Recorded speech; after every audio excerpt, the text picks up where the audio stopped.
भाभी, मम्मी जी जो बार बार दीदी के घर जाने की जिद करती हैं और चली भी जाती हैं, अच्छा लगता है क्या? दीपिका ने फोन पर अपनी जेठानी रचना से पूछा। क्या कहूँ दीपिका, बुरा तो मुझे भी बहुत लगता है, लेकिन उनको क्या कहा जा सकता है। बेटों को ही समझनी चाहिए ना ये बात। आपको लगता है भाभी, उनके बेटे कभी उन्हें किसी बात के लिए रोकेंगे या मना करेंगे? मुझे तो डर लगता है कि कहीं किसी दिन दीदी के ससुराल वालों ने उन्हें कुछ कह दिया तो मम्मी जी दुखी हो जाएंगी।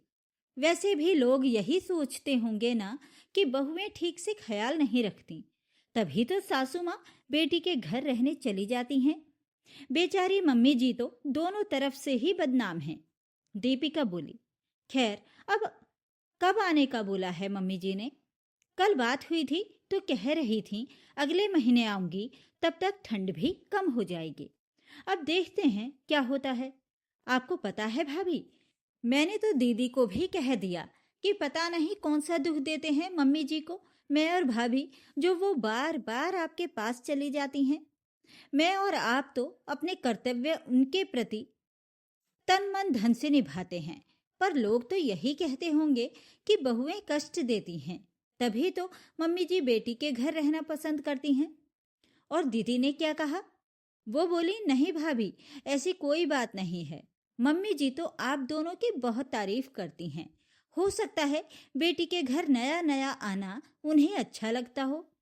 अब अपनी किस्मत में जो है वही सही। मम्मी जी को हम लोग क्या कह सकते हैं। चलो देखते हैं वो अगले महीने आती हैं या नहीं। ठीक है भाभी, फोन रखती हूँ, बेटी के लिए भी कपड़े निकालने हैं। ठीक है दीपिका, रचना ने कहा। मेरा भी सिर कामों में पड़ा है, बाद में बात करते हैं। वसुंधरा जी के पति गुजर चुके थे। उनके दो बेटे और एक बेटी थी। सबकी शादी को कई वर्ष हो चुके थे। दोनों बहुएं बहुत अच्छी थीं, उनका भरपूर ध्यान रखती थीं। वसुंधरा जी का एक उसूल था कि वो समधन के घर का पानी नहीं पीती, यानी वे बेटी के ससुराल नहीं जाती थीं। लेकिन पिछले साल हालात बदल गए। बेटी सीमा ने पास के शहर में नया मकान खरीदा था। गृह प्रवेश की पूजा में वसुंधरा जी असमंजस में थीं। तभी दामाद का फोन आया। मम्मी जी, आप मेरे पापा के घर तो नहीं जाती थीं, क्योंकि वो आपके समधी हैं, लेकिन ये घर तो आपकी बेटी के नाम से खरीदा गया है, इसमें आने में कैसी परेशानी? बस फिर सिलसिला चल पड़ा। बड़ी बहू के घर एक महीना भी पूरा नहीं होता कि वसुंधरा जी बेटी के घर चली जाती। छोटी बहू के पास होती तो भी यही हाल। और पिछले 20 दिनों से वे फिर सीमा के घर थीं, जिसकी चर्चा अभी दोनों बहुएं कर रही थीं। सामने से वे कुछ कहती नहीं, पर मन में खटका रहता कि मम्मी जी बेटी के घर ज्यादा रहकर बहुओं की छवि खराब कर रही हैं, सहानुभूति भी बटोर रही हैं। उधर सीमा के मन में भी सवाल उठ रहा था। मम्मी इतनी अच्छी हैं, कभी बहुओं की शिकायत नहीं करती, उनकी तारीफ करती हैं, फिर भी यहाँ आकर इतनी खुश क्यों रहती हैं? आखिर ऐसा क्या है यहाँ जो वहाँ नहीं? एक दिन सीमा ने निश्चय किया कि वो खुद पूछेगी। वो बालकनी में गई, जहाँ मम्मी कपड़े उतार रही थीं। मम्मी, मैं क्या कह रही थी, आप थोड़ी दुबली लग रही हैं।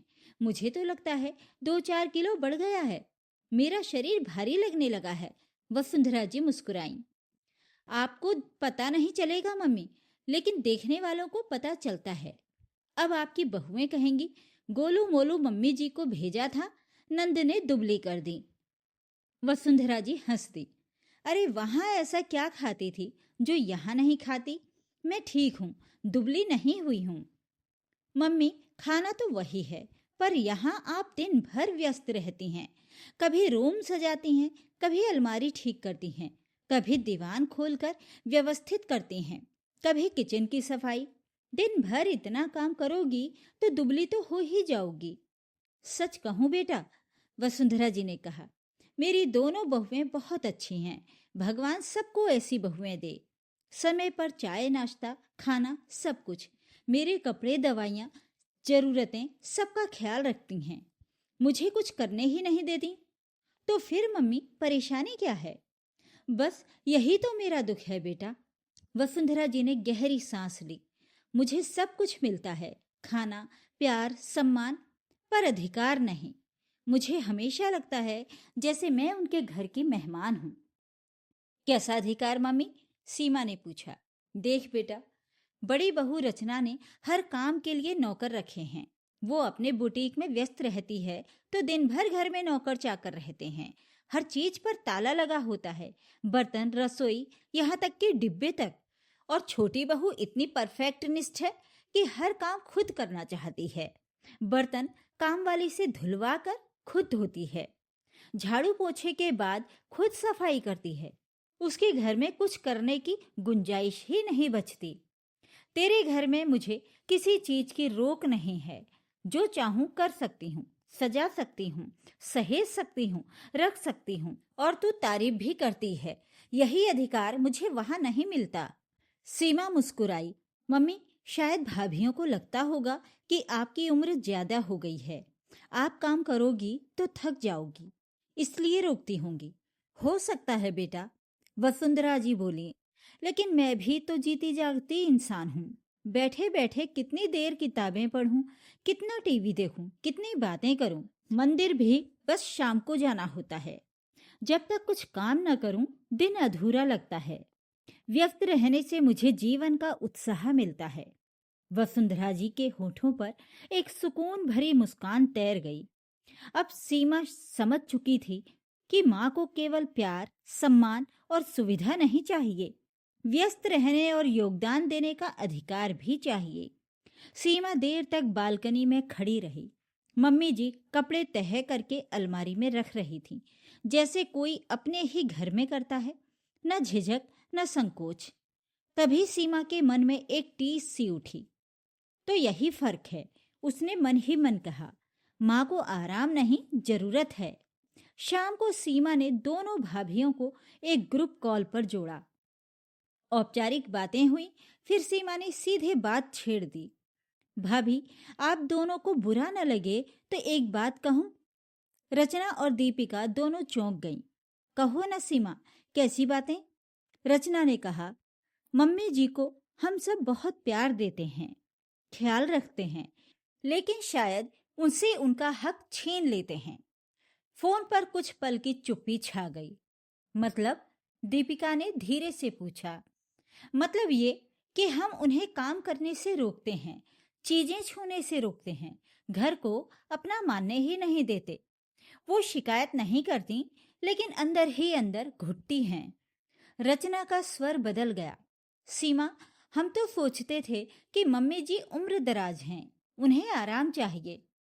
आराम तब बोझ बन जाता है भाभी, सीमा बोली, जब इंसान खुद को बेकार महसूस करने लगे। वे घर के कामों में हाथ बटाना चाहती हैं।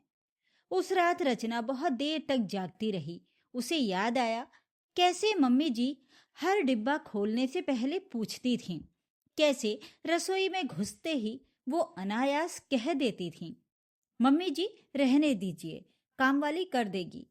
उसे पहली बार एहसास हुआ कि वो उनके लिए एक सीमा खींच रही थी। अगले हफ्ते जब वसुंधरा जी रचना के घर पहुंची तो दृश्य बदला हुआ था। मम्मी जी, रचना ने मुस्कुराते हुए कहा, आज आपने सब्जी बनानी है। आपकी लौकी की सब्जी मुझे बहुत पसंद है। वसुंधरा जी ठिठक गईं। मैं? हाँ, आप। रचना ने अलमारी की चाबी उनके हाथ में थमाई। अब ये ताले नहीं लगेंगे। वसुंधरा जी की आंखों में नमी उतर आई, वो नमी जो वर्षों से भीतर जमा थी। उधर दीपिका ने भी अपना व्यवहार बदला। परफेक्शन के पीछे भागती दीपिका ने पहली बार रसोई का एक कोना मम्मी जी के नाम कर दिया। ये आपका स्पेस है मम्मी जी, जैसे चाहें रखिए। धीरे धीरे घरों का माहौल बदला। वसुंधरा जी अब किसी एक घर की मेहमान नहीं थीं, बल्कि तीनों घरों की धुरी बन गई थीं। वे जहां जाती वहां काम भी होता, हंसी भी और अपनापन भी। एक दिन मोहल्ले की एक महिला ने दीपिका से कहा, आपकी सास तो बहुत खुश दिखती हैं, बहुएं हों तो ऐसी। दीपिका मुस्कुरा दी। सीमा ने एक शाम माँ से कहा, मम्मी, अब आप कहीं भी रहो, आप मेहमान नहीं, घर का हिस्सा हो। वसुंधरा जी ने बेटी और बहुओं की ओर देखा। उनके चेहरे पर वही सुकून था जो कभी अपने पति के जीवित रहते महसूस किया करती थीं। उन्होंने मन ही मन कहा, इंसान को जीने के लिए सिर्फ सहारा नहीं, अधिकार भी चाहिए।